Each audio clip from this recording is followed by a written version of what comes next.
भगवान कृष्ण को भगवान विष्णु के 8वें अवतार के रूप में पूजा जाता है। वह करुणा, कोमलता, प्रेम के देवता हैं और भारतीय देवताओं में सबसे लोकप्रिय और व्यापक रूप से पूजनीय हैं। उन्होंने हमें जीवन, प्रेम, खुशी, धर्म, मोक्ष, भक्ति, योग, ध्यान, धर्म, सत्य के बारे में सब कुछ सिखाया। आइए जानते हैं श्री कृष्ण के मुख से निकले कुछ अनमोल वचनों को। वह सब कुछ करो जो तुम्हें करना है, लेकिन लालच से नहीं, अहंकार से नहीं, वासना से नहीं, ईर्ष्या से नहीं, बल्कि प्रेम, करुणा, नम्रता और भक्ति के साथ। भगवान श्री कृष्ण इस अनमोल वचन के माध्यम से कार्य करने की नियत का उल्लेख करते हैं। जब किसी भी कार्य करने में अगर लालच होगा, बेईमानी होगी, जलन होगी, तो वो काम न तो सही होगा और न ही उसके परिणाम फलदायी होंगे। इसके अतिरिक्त जिस कार्य को हम पूरे मन से प्रेम पूर्वक करेंगे तो वो न सिर्फ हमारे लिए बल्कि समाज के लिए भी हितप्रद होगा। नरक के 3 द्वार हैं, काम, क्रोध और लोभ। जो व्यक्ति कामी प्रवृत्ति का होता हो, जिसके मन में लोभ होता है और जो अत्यधिक क्रोधी स्वभाव का होता है, उसके लिए नरक के द्वार सदैव खुले होते हैं। अर्थात ऐसे व्यक्ति को तो सिर्फ नरक में ही जगह मिलती है। मैं ही सृष्टि का आदि, मध्य और अंत हूँ। भगवान श्री कृष्ण ही इस सृष्टि के पालनहार है। वही इस संसार की शुरुआत थे, वही मध्य और वही अंत होंगे। आप जो चाहते हैं उसके लिए नहीं लड़ते हैं, तो जो खोया उसके लिए मत रोइए। मनुष्य सब कुछ चाहता है पर सब कुछ उसे नहीं मिल सकता। आपको जो नहीं मिला उसके लिए पश्चाताप मत करो, और जो आपसे खो गया, जो आपसे अलग हो गया, उसके लिए निराश भी मत हो। मैं सभी प्राणियों के हृदय में स्थित आत्मा हूँ। मैं सभी प्राणियों का आदि, मध्य और अंत भी हूँ। हर व्यक्ति श्री कृष्ण से जुड़ा है और श्री कृष्ण हर व्यक्ति से जुड़े हैं। वही हमारे आदि, मध्य और अंत है। ठंड या गर्मी, सुख या दर्द का अनुभव करें। ये अनुभव क्षणभंगुर हैं, वे आते हैं और जाते हैं। उन्हें धैर्यपूर्वक सहन करें। समय एक सा नहीं रहता। आज दुख है तो कल सुख भी आएंगे, और सुख के बाद दुख भी आना स्वाभाविक है। आपको पूरे धैर्य और श्री कृष्ण पर विश्वास के साथ अपना जीवन निर्वाह करना चाहिए। सत्य कभी नष्ट नहीं हो सकता। अच्छा करने से नहीं डरना चाहिए। लोग अक्सर सच कहने से बचते हैं या डरते हैं, पर सत्य कभी छुप नहीं सकता और न ही कभी मिट सकता है। कितना भी छुपा ले पर सच तो उजागर हो ही जाएगा। इसलिए जो बात सच पर आधारित हो उसे करने या कहने और मानने से कभी नहीं डरना चाहिए।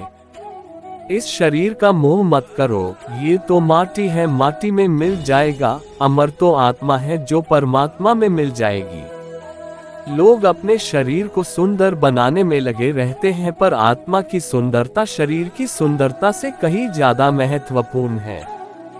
शरीर तो नश्वर है, मिट्टी ही तो है, तो मिट्टी में ही मिल जाता है, पर आत्मा अमर है, इसलिए आत्मा की सुंदरता पर ध्यान दो। आत्मा की सुंदरता अपने को श्री कृष्ण में लीन करने में मिलती है। जो हुआ अच्छा हुआ, जो होता है अच्छे के लिए होता है। कभी कभी विपरीत परिस्थितियां हमारी वर्तमान स्थिति को अच्छा करने के लिए आती हैं। मन चंचल है, इसे और संयमित करना कठिन है, लेकिन यह अभ्यास से वश में हो जाता है। मन चंचल होता है, यह इधर उधर भागता है और किसी भी कार्य की एकाग्रता का दुश्मन है। लेकिन यदि यह व्यक्ति के वश में हो जाए तो इससे अच्छा कोई मित्र नहीं है। मन को एकाग्र करना जरूरी है, बस थोड़े से प्रयास और अभ्यास की जरूरत है। मेरे लिए न कोई घृणित है और न ही कोई प्रिय, न कोई निर्धन है और न ही कोई धनी। बस जो भक्ति भाव के साथ मुझे याद करते हैं, मैं उनका हूँ और वो मेरे। श्री कृष्ण उन्हीं के हैं जो श्री कृष्ण के हैं। भगवान तो बस प्रेम भक्ति के भूखे हैं। जो भी उनकी भक्ति में लीन होता है, जो भी प्रेम से उन्हें याद करता है, वो सदैव उसका कल्याण करते हैं।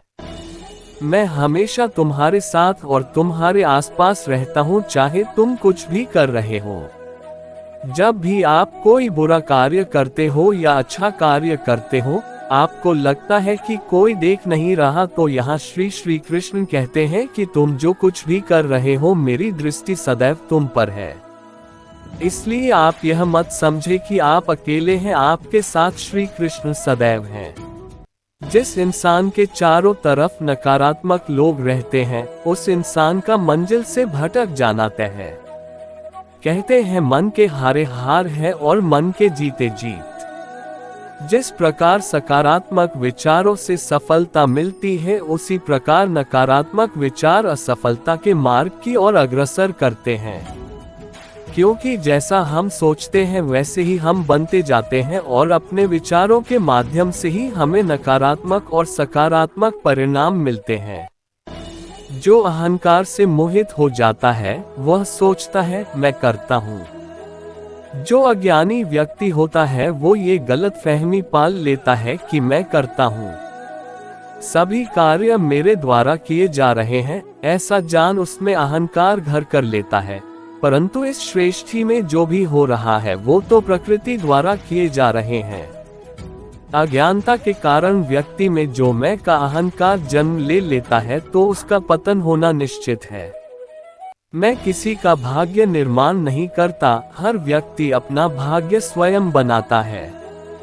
श्री कृष्ण कहते हैं कि वो किसी के भी भाग्य के निर्माता नहीं है, व्यक्ति खुद ही अपना भाग्य लिखता है। आप जैसा बीज बोएंगे, आप वैसी ही फसल ही काटेंगे। आप जैसा कर्म करेंगे, आपको वैसे ही परिणाम मिलेंगे। यदि विद्यार्थी मन लगाकर पढ़ाई करेंगे तो परीक्षा में सफल होंगे। इसलिए हर व्यक्ति का भाग्य तभी बदलेगा जब वो ऐसे कर्म करेगा।